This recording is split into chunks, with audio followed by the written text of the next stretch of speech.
So we begin part 3 of the Pharmacratic Inquisition, and now that we are armed with sun worship and plant worship, we can really begin to understand climbing the ladder to the heavens and accessing the heavens, or this ecstatic state. Lots of mythologies and traditions teach that our God, our deity, is born of a virgin, and there are 5 virgins that we know of now, and we're going to go through these. Mary is a virgin. She was Jesus is born of the Virgin Mary. And artwork depicts this without the text. We see that Mary is a young girl here, and Joseph is an old man with a gray beard. So why would this young girl be having relations with this old man? So the artwork itself shows that Jesus is born of a virgin. So this is one of the virgins that we know of, a person who has yet to have sexual intercourse.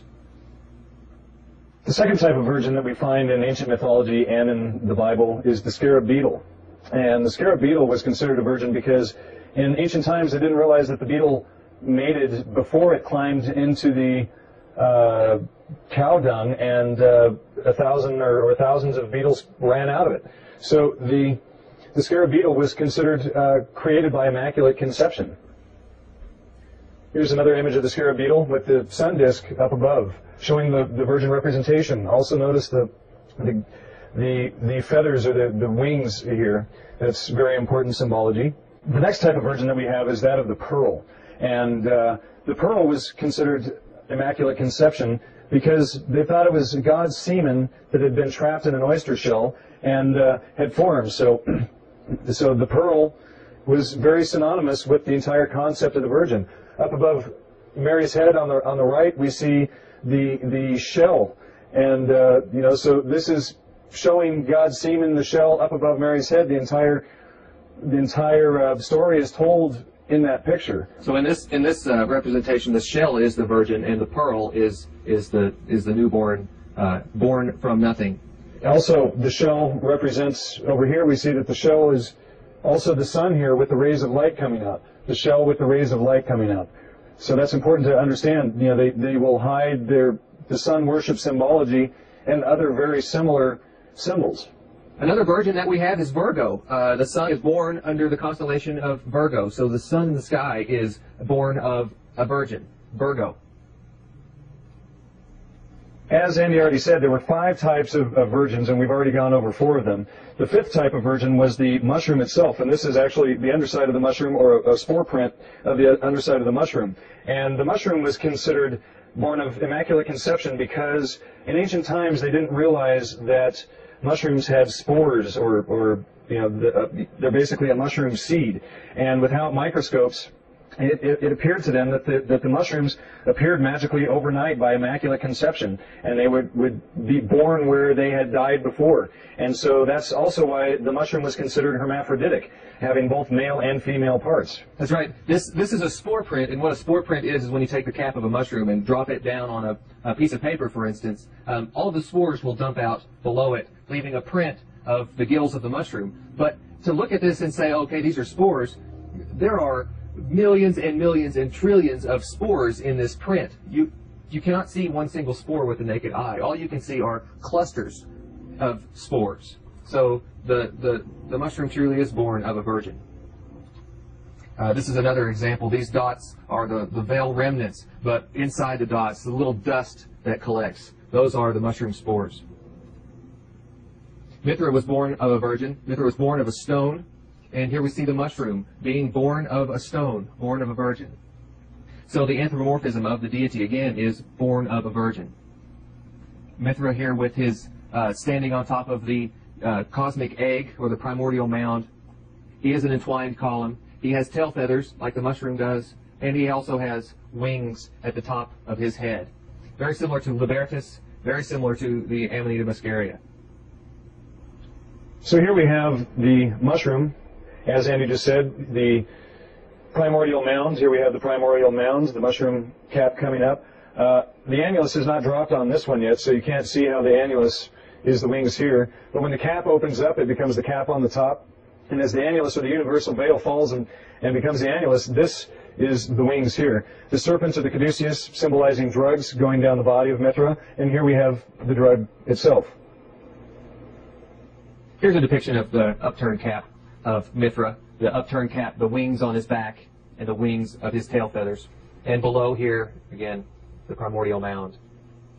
We put wings on top of our Christmas tree. So our Christmas tree now is the world tree, or a representation of the microcosm of the world tree macrocosm. So we have the wings above, and below we will put our presents, which go through a phase of their growth cycle of a snake. So they are the snake shedding its skin, the wings above the snake. But even more interesting things that we do to this column is we entwine it. So the snake now is climbing the column, the snake below the wings. Around the Earth, there are the constellations, the serpents at the South Pole, and then Aquila, Thor's bird, at the North Pole. So the wings above representing the North Pole, and then the serpents at the South Pole. So, you know, this is all microcosmic representation of the macrocosm stars and celestial constellations when we look in the night sky. This is a way of preserving the hidden knowledge, hiding it right in front of your face year after year, but not telling you the essence of it. And now is the time for that. In the sky, we have the North Pole.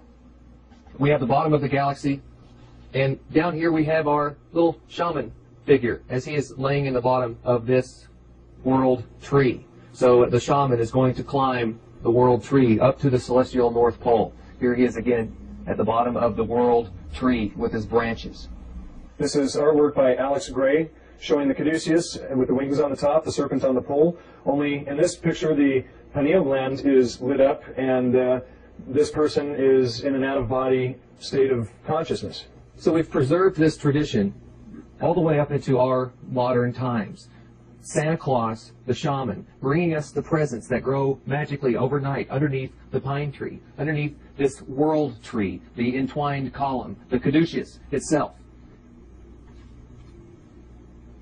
In alchemy, and even in religion, we have the snake climbing the tree. Here's the snake climbing the tree, and the branches are the wings. So you can either look at the bird with his wings above the serpent, or the branches now are becoming the wings above. Here we have Jacob's ladder, and the story of Jacob's ladder is that Jacob was lying with his head on a stone, and as we mentioned earlier, the bleeding stone or the burning stone, he's lying with his head on the stone, and then he has an out-of-body experience, and he climbs the ladder. Fulcanelli is where we pulled this picture from, The Mysteries of the Cathedrals. Fulcanelli was a master alchemist who wrote the book The Mystery of the Cathedrals and dropped out of society, and nobody knows much more about him. But he was a master alchemist, and in this book he takes you through Notre Dame and shows you the cathedrals and the mysteries within them. And this is just one of many pictures in that book. So we climb this ladder to the heavens. We, as the people on the lower realm, climb the heavenly ladder up to the celestial deity, the Trinity. This is very likely the 7 known planets, as well as the 12 celestial constellations, and then the God or Jesus figure at the top. There are lots of ladders in mythology, religion, alchemy, all of this with heaven above and hell below. Even in Masonry we have ladders. Climbing the ladder, having the key, climbing the ladder to the heavens with the keys of enlightenment. Jack climbs a ladder to the heavens. And in the story, he climbs this entwined ladder to the heavens and steals from the gods the golden eggs of alchemy. The eggs in the basket, the amanita. Not only does he steal the amanita, but he steals the knowledge of the amanita, or the maker of the golden egg.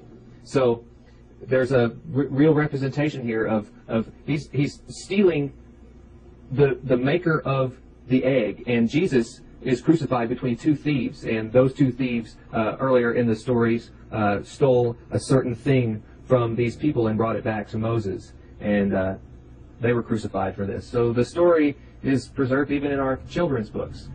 We climb the world tree, or we climb the ladder into the heavens to sit at the right hand of God. This is where we climb to have access to Jesus. But some people think of portholes, that you can step into one porthole and come out of another, the spiritual porthole that we discussed earlier, the Vescus. So in lots of artwork we see Jesus holding open this porthole and speaking his truths or inviting you to come along. Once again, we have the Vesica Pisces here with God in the middle. Down below, we have what's very interesting. We have an angel with their wings spread. And if you notice the shape of the angel, it's very much the mushroom itself with the wings represent, or the feathers representing the gills of the mushroom. These are peacock feathers, complete with spots. Climbing the ladder to the heavens. And what does this symbol make of the angel climbing the ladder? With the caduceus. Not only the caduceus, but we can see the stem and then the cap of the mushroom here as well. So here we have an old painting of Adam and Eve in the Garden of Eden. And if we look on the right here, we see the serpents of the caduceus wrapped around the tree. Now, the caduceus, as we mentioned today, is the symbol of drugs, just like it was 5,000 or 10,000 years ago. So the serpent is giving Adam and Eve something, or the caduceus, the symbol of drugs, is giving Adam and Eve something.